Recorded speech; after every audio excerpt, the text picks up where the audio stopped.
Bom, gente, hoje a gente vai falar sobre triângulos. Eles são super importantes e tem várias coisas sobre eles, tá? Eu vou começar falando sobre a condição de existência deles. O que a condição de existência diz? Que quando a gente pegar um lado, eu vou pegar aqui primeiro o lado A, ele tem que, o tamanho dele tem que ser menor do que a soma dos outros dois lados e tem que ser maior do que a subtração dos outros dois lados. Se isso não acontecer, esse triângulo não pode existir, tá bom?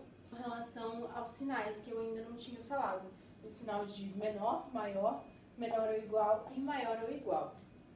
Tem alguns truquezinhos para saber se é maior ou menor, que faz um risquinho, se dá 4 é menor, se forma um 7 é maior. Eu prefiro usar assim, que quem tá com a boquinha aberta, né, quem tá desse ladinho aqui da boquinha aberta, é o número maior, porque aí, independente de que lado ele tá, você sabe que ele é maior. Se a gente fala que 4 é menor do que 5, ou que 5 é maior do que 4, dá na mesma coisa, porque o 5 é o maior, a boquinha tá aberta para ele, tá bom? Esse é só um parênteses que a gente ainda não tinha falado sobre esses sinais. E aí eu vou precisar também fazer um outro parênteses, que é com relação à circunferência, que a gente vai ver melhor depois. Mas a circunferência, ela tem 360 graus. Então, e a gente pode dividir, né, em cada grau, mas assim, tem alguns mais importantes pra gente. Quando a gente divide ele à metade, a gente tem 180 graus. Então, quando a gente tem uma reta, ela vai formar de um lado 180 graus, do outro lado também 180 graus. Então, quando a gente coloca um triângulo aqui, e a gente coloca um pouquinho mais comprido a reta desse triângulo, a gente tem um ângulo interno, que vai ser dado talvez, e a gente tem um ângulo externo. A soma desses dois tem que sempre dar 180, porque a gente tem aqui uma reta. Então, ele tem que sempre dar 180. Às vezes ele pode pedir o contrário, pedir através do ângulo externo, pedir o ângulo interno, e tudo mais. Bom, aí a gente vai falar sobre os tipos de triângulos. Eu vou começar com um triângulo mais bonitinho, que é o triângulo equilátero. Ele é um triângulo cujos 3 lados são iguais e, portanto, os 3 ângulos internos também são iguais. Então, ele é um triângulo, assim, tanto quanto fácil, porque tudo funciona dentro dele de uma forma só. E aí eu queria falar também sobre a questão da base e da altura, que a altura vai ser uma medida que a gente vai traçar do triângulo até o lado mais comprido dele, mas sim, é o lado perpendicular. A gente vai fazer essa reta perpendicular, e aí a gente vai ter a altura. E a base vai ser esse lado do triângulo. Eu queria também colocar um outro parênteses, que é quando a gente coloca um risco assim num lado ou num ângulo, quer dizer que eles são iguais. Se eu coloco um risco aqui, um risco aqui, um risco aqui, eu estou dizendo que esses 3 lados são iguais. Que é um pouquinho diferente quando a gente vai falar aqui do triângulo isósceles, que é um triângulo que só 2 lados dele têm a mesma medida e, portanto, 2 ângulos internos dele são do mesmo tamanho. Então, aqui, esse risquinho e esse risquinho quer dizer que esse lado e esse lado são iguais e esse terceiro é diferente. E aí depois eu vou falar do triângulo retângulo, que é o triângulo mágico, sabe?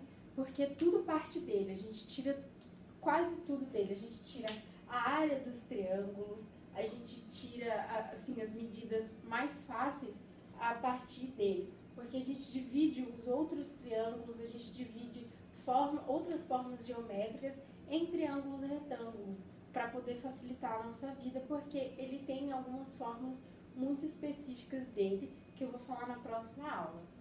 Mas o que eu vou dizer sobre ele é que ele é um ângulo que tem um ângulo de 90 graus dentro, e esses 2 lados que formam esse ângulo de 90 graus são chamados catetos. E esse lado maior vai se chamar hipotenusa.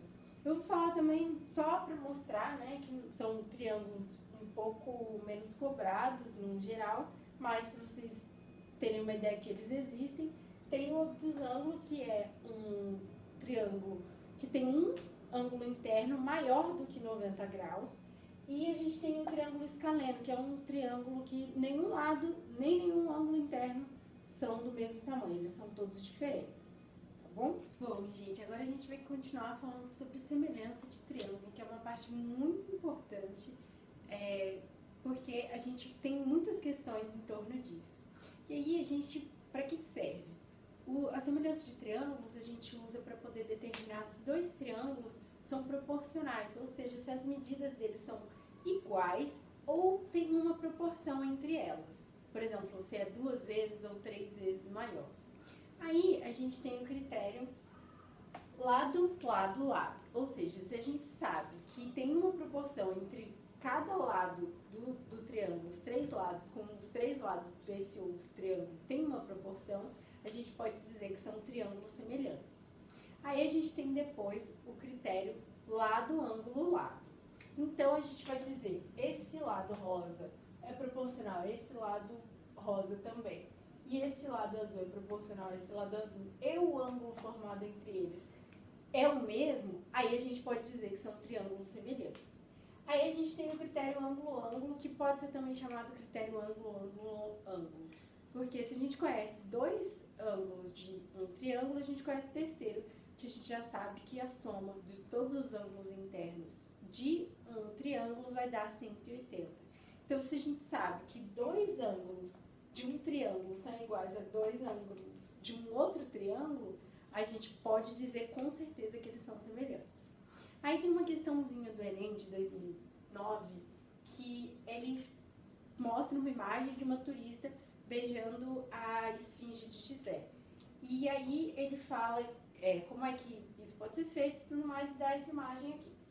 Ele fala que essa medida D é a medida do queixo à cabeça da turista. E que a medida D' é também o queixo e a cabeça, né, essa distância do queixo à cabeça, só que da esfinge. E aí ele fala que a turista está nessa posição, a uma distância A da câmera, e que essa medida B é a distância da esfinge até a câmera. Ele fala também que essa medida D e a medida D', elas se relacionam, né, o tamanho do queixo, da medida da cabeça, né, da cabeça ao queixo da turista é 2/3 da cabeça ao queixo da esfinge. Aí eu já coloquei aqui, ele fala isso, aí eu já coloquei o D como sendo igual a 2/3 de D'. Eu passei o D' multiplicando aqui para cima. Esse é um tipo de questão que não vale a pena a gente olhar primeiro para as alternativas para ter uma ideia se dá para eliminar alguma coisa, porque você vai ver que as alternativas são meio confusas, é capaz dela te atrapalhar mais do que te ajudar a fazer a questão.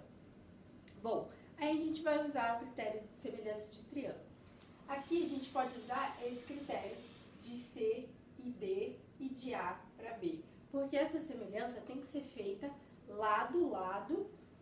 A gente não pode comparar esse lado com esse lado, assim, de forma aleatória. Eles têm que estar proporcionais, né? Eles têm que estar, por exemplo, ou eu pego esses 2 lados aqui de baixo, eu pego a altura dos triângulos, ou eu pego a base dos triângulos, ou então a gente faz exatamente isso de usar a relação base-altura e base-altura. A gente não necessariamente precisa fazer o menor sobre o maior. A gente pode fazer o maior sobre o menor, que é o que a gente vai fazer aqui, mas a gente tem que manter essa mesma forma quando a gente vai fazer o segundo lado da igualdade. Aí a gente vai fazer aqui B sobre A, que é o que ele quer saber. O B sobre A é a relação dessa distância com essa distância. Então, como é que a gente vai relacionar? O que a gente tem aqui para relacionar? A gente tem para relacionar essa altura D com essa altura C. Porque a gente está falando de triângulos que a gente sabe que eles têm o mesmo ângulo aqui dentro e a gente sabe que esse lado é proporcional a esse, porque eles estão na mesma reta. Então a gente sabe por lado, ângulo, lado, que eles são semelhantes. Então a gente vê isso que B sobre A é igual à dimensão, né, maior para menor, que é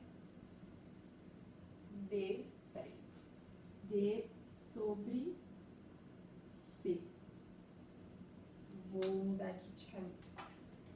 E aí, com isso daqui, a gente não tem uma alternativa direta que dá isso daqui pra gente direto, né? Então, eu vou colocar assim.